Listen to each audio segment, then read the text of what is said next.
இந்த சிறிய விழாவிற்கு தலைமையேற்று இந்த நூலினை வெளியிட்டு ஆச்சாரனுடைய அனுகிரகங்களை நாம் எல்லோரும் பெற வேண்டும் என்று மேலும் மேலும் பணிவன்புடன் கேட்டுக்கொண்டு இப்பொழுது இந்த அடித்தள மலர்கள் 1000 என்ற நூலினை மதுரை பேராசிரியர் அரங்கராஜன் அவர்கள் வெளியிட முதற் பிரதியை சேலம் திரு ராமாராவ் அவர்கள் பெற்றுக்கொள்வார்.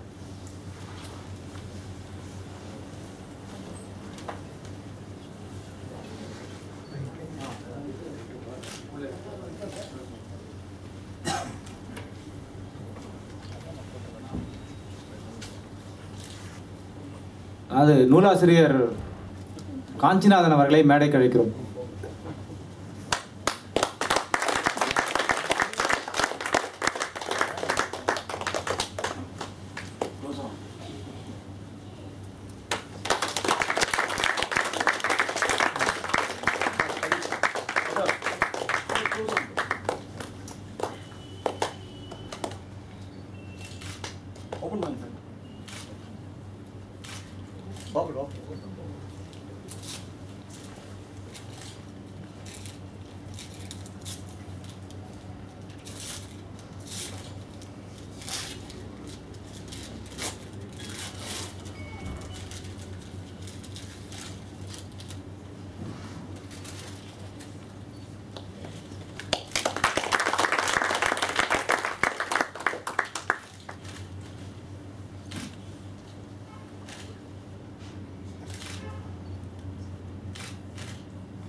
குடதிசை முடியை வைத்து குடதிசை பாதம் நீட்டி வடதிசை பின்பு காட்டி தென்திசை இலங்கை நோக்கி கடல் நிறக் கடவுளந்தை அரவணை துயரமா கண்டு உடலெனக் குருகமாலோ என் செய்கேன் உலகத்தீரே. ஸ்ரீவிஷ்ணசித்த குலநந்தன கல்பவல்லி ஸ்ரீரங்கராஜ ஹரிச்சந்தன யோகதிருஷ்யாம் சாட்சாத் க்ஷமாம் கருணயா கமலாமிவான்யாம் கோதாமனன்ய சரணா சரணம் பிரபத்யே. சதமகவணிநீலாச்சாரு கல்காரகஸ்தாம் ஸ்தனபர நவிதாங்கி சாந்திரவத்சல்ய சிந்து அழக விதிகிதாபிஹி சக்பிரா கிருஷ்ணநாதா விலசதி கிருதிகோதா விஷ்ணுசித்தாத்மஜானஹ. சப்த பிராகார மத்தியே சர்ஜமுகுலோத்பாசமானே விமானே காவேரி மத்தியதேசே மிருதரபணிராட் போகபர்யங்கபாகே நித்ரா முத்ராபிராமம் கடிநிகடசரஹ பாசு விந்யஸ்தகஸ்தம் பத்மாதாத்ரி கராபியாம் பர்ஜிதரணம் ரங்கராஜம் பஜேகம். பேராளன் பேரோதி வரும் பெரியோர்களே, பெரும் தகுதி வாய்ந்த சான்றோர்களே, இன்றைய நாள் மிகச்சிறந்த சீரிய நன்னாள். நாம் ஒரு திருவோண நன்னாளிலே கூடியிருக்கிறோம். திருவோண திருவிழவில் என்றுதான் முதல்ல ஆழ்வார் பாசுரம் பாடினார் பெரியாழ்வார். திருவோண திருவிழவிலே நாம் சேர்ந்திருக்கிறோம். இந்த நாளுக்கு என்ன பெருமை என்றால், இது முப்புரியூட்டின நூல் என்று சொல்கிறார். 3 பெருமை இந்த திருவோண நட்சத்திரத்துக்கு சொல்லியிருக்கிறார். முதல் பெருமை என்ன? வாமனாவதாரம் நடந்த அவதரித்த நாள் இந்த திருவோணம். இன்னைக்கு வாமன ஜெயந்தி. வாமனனே இந்த லோகத்திலே அவதரித்தான். எதற்காக?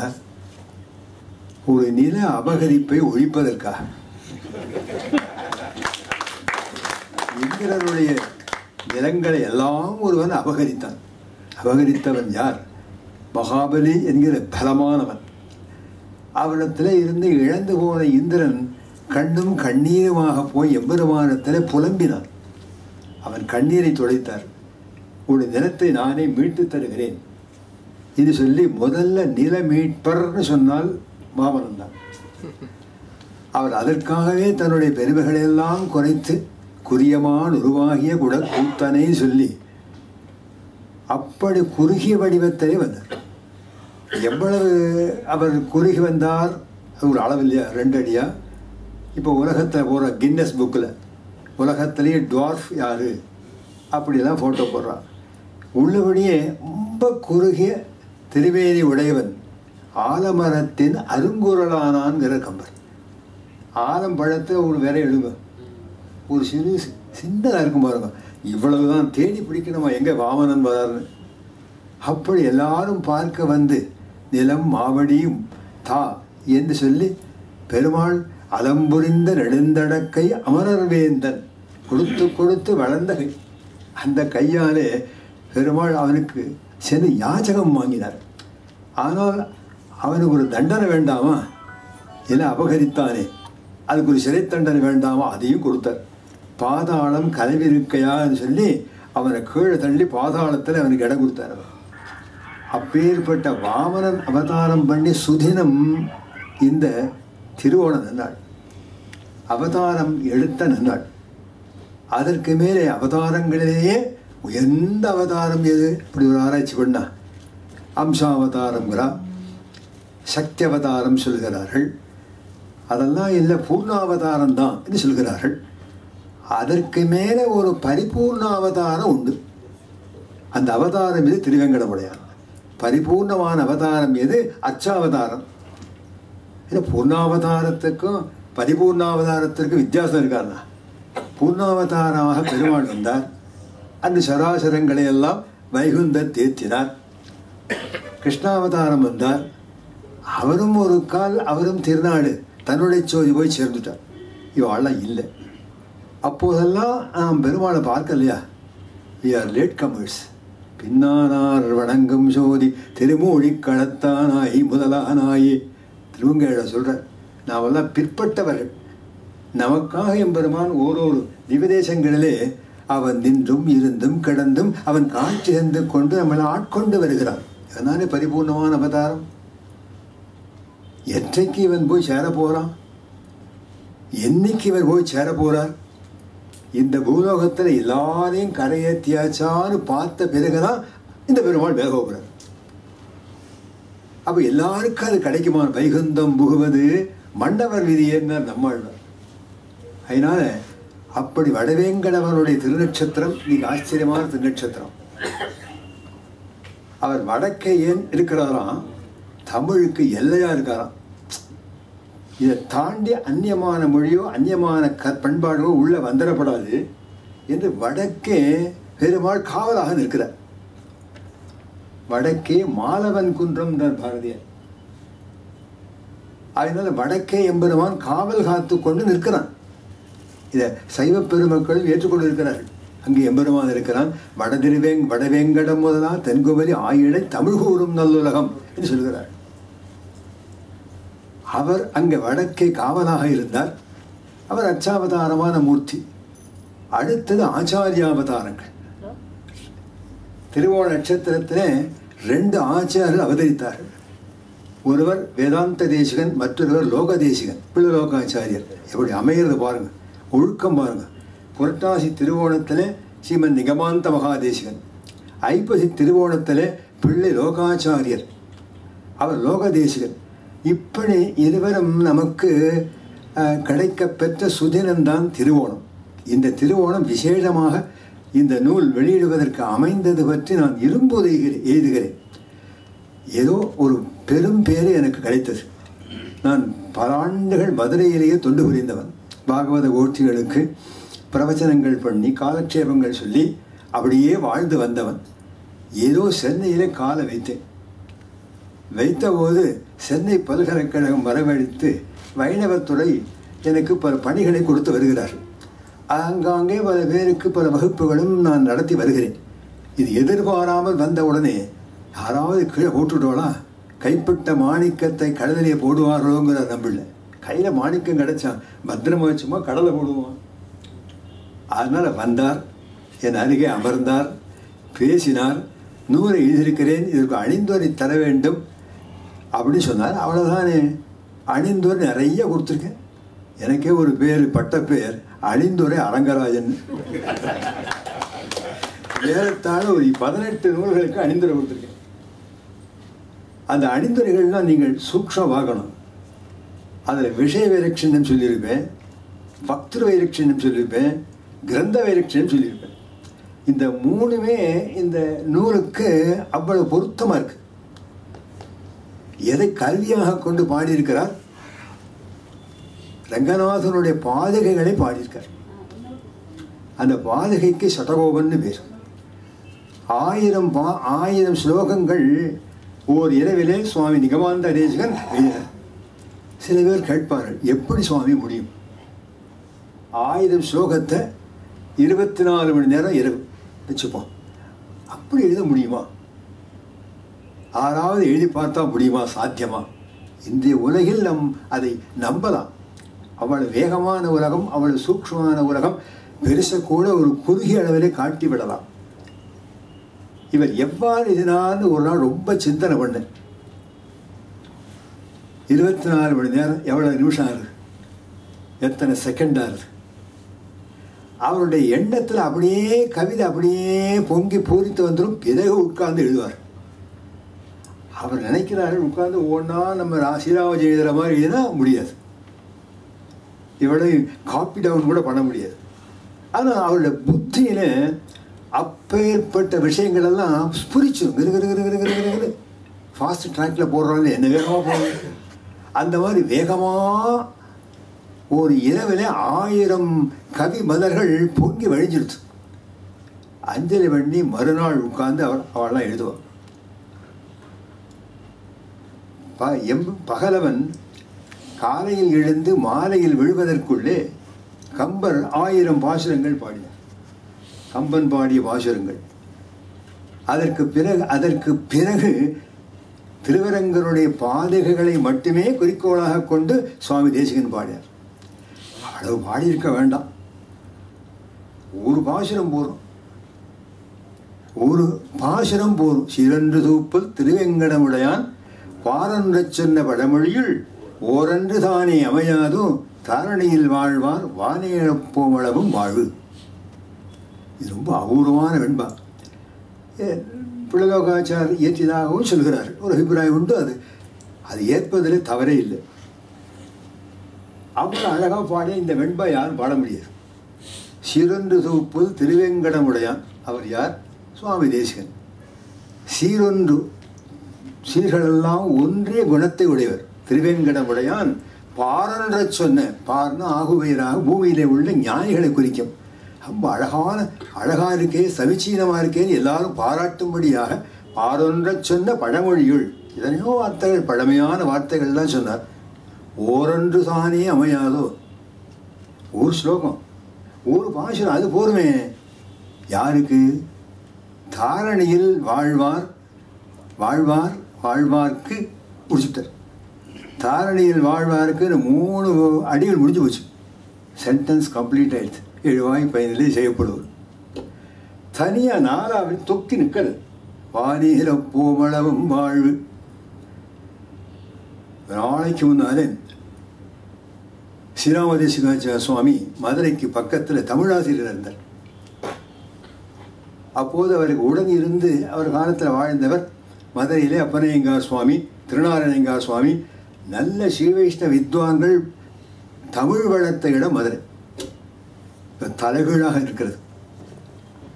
அப்போது 2 பேரும் பேசிக்கொண்டார்கள்.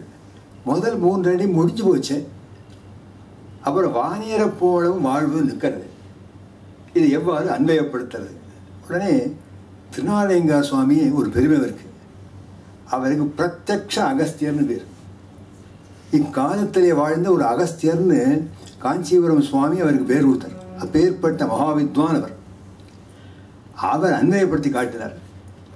சிறந்து தூப்பல் திருவேங்கடமுடையான் பாரன்ற சொன்ன பழமொழியில் ஓரன்று தானே அமையாதோ தாரணியில் வாழ்வார் நிறுத்திக்கணும். அந்த பூவை வெட்டணும், அந்த ஊர்வை எடுக்கணும். எங்க உடைய சேர்க்கணும்? வானேரப்போமளம் வாழ்வுக்கு சேர்த்தணும். அவர் வெண்பா சிதையாத நாய், எழுத்த வெட்ட சொல்லலை, அன்வயப்படுத்தி காட்டுவதற்கு சொற்களை மாற்றலாம். இதுக்கு உருவு விரித்து கூட்டுதல்னு பேர். திருக்குறளில் பரிமேல உரையை படித்தா பல இடங்களில் உருவுகளை பிரித்து கூட்டி காட்டியிருக்கார். அவதான் பொருள் அது சரியாக வரும். ஓசைக்கு சேர வாழ்வார் சொல்லி வாழ்வார்க்குன்னு சொல்லி முடிக்கணும். வானேர போன வாழ்வுன்னு முடிக்கணும்.